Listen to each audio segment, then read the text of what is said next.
Aujourd'hui, c'est l'Union des républiques socialistes soviétiques qui nous souhaite la bienvenue à l'Expo. Depuis sa révolution en 1917, la Russie s'est hissée parmi les premiers pays de puissance mondiale par son courage, sa patience, son travail acharné, et son pavillon lui fait honneur.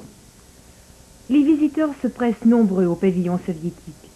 Allons visiter quelques secteurs de ce pavillon.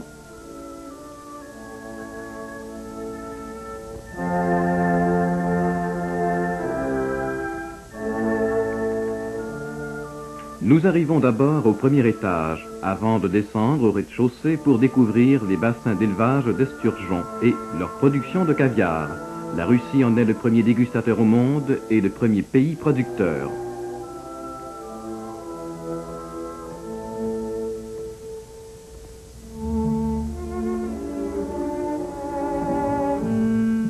Dans ce bassin, les esturgeons étoilés, une des races les plus recherchées pour l'élevage. Cette maquette nous démontre le fonctionnement d'un incubateur. Technique et rapidement, voilà l'image réaliste de ce pays.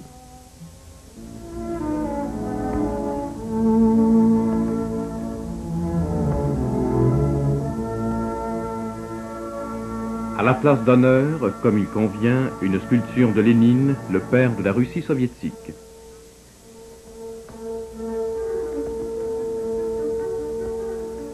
Depuis 14 ans, on extrait du pétrole des fonds marins. Cette usine extrait le pétrole d'une profondeur de 100 pieds à une trentaine de milles en mer. Ce complexe est parcouru par 120 milles de routes montées sur des pilotis d'acier. 2000 personnes vivent dans cette ville lacustre et à tous les 15 jours, les ouvriers ont l'avantage de venir passer 2 semaines sur la terre ferme. On compte 20 complexes du genre en Union soviétique. L'URSS s'est consacrée avec une énergie surhumaine à la réalisation de grands projets industriels ainsi qu'à la recherche nucléaire et spatiale. Mais allons maintenant dans le secteur de l'artisanat.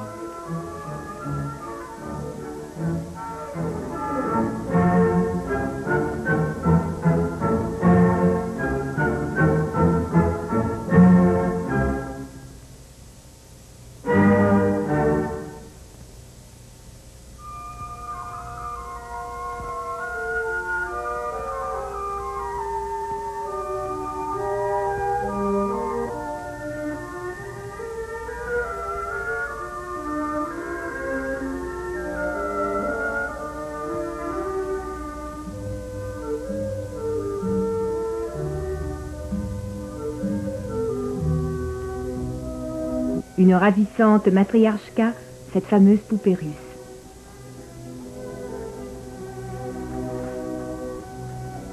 Ce vitrail représente une carte de la ville de Moscou.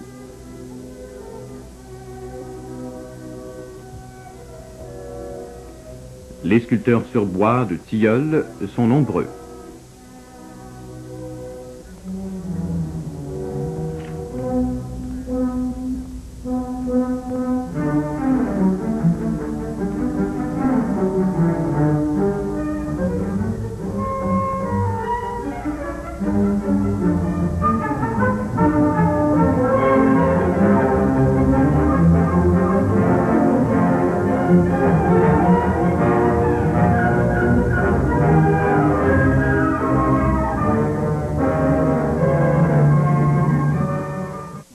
Cette murale de verre coloriée est l'œuvre d'un artiste estonien.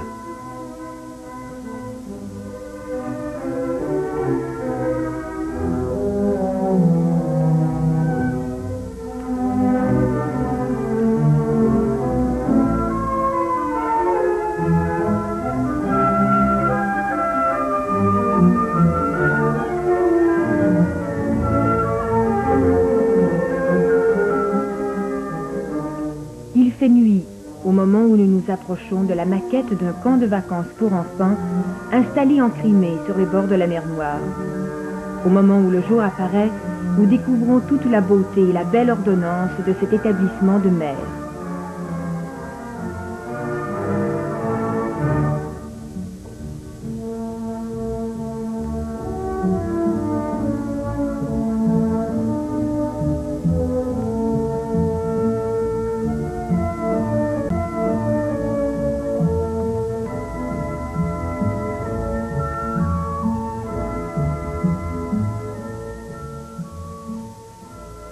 pour découvrir, explorer le monde de l'espace, suivant ces enfants qui se passionnent devant les satellites du pavillon.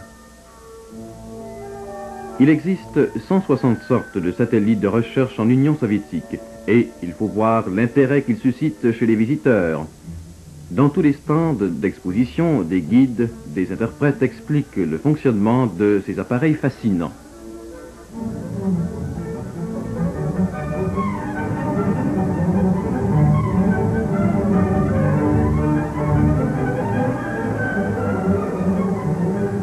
Admirons ce magnifique engin à carburant liquide utilisé pour le lancement des satellites de la série Cosmos.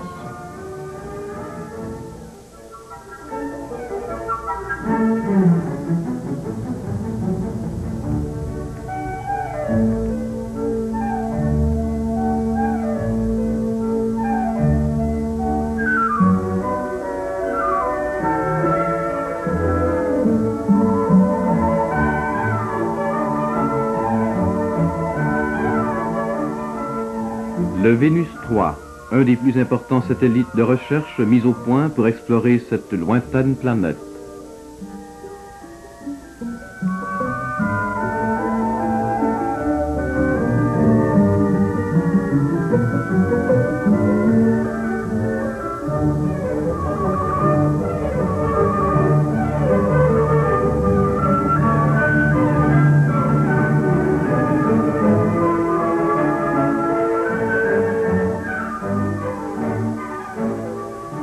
Une reproduction exacte de la capsule qui a lancé le premier héros de l'espace, Yuri Gagarin. Le pavillon réserve aux visiteurs d'intéressantes surprises, comme ce panorama lunaire. Le panorama de Vénus, auprès duquel les guides nous rappellent que 3 satellites soviétiques en ont fait le tour et que 2 ont réussi à s'y poser.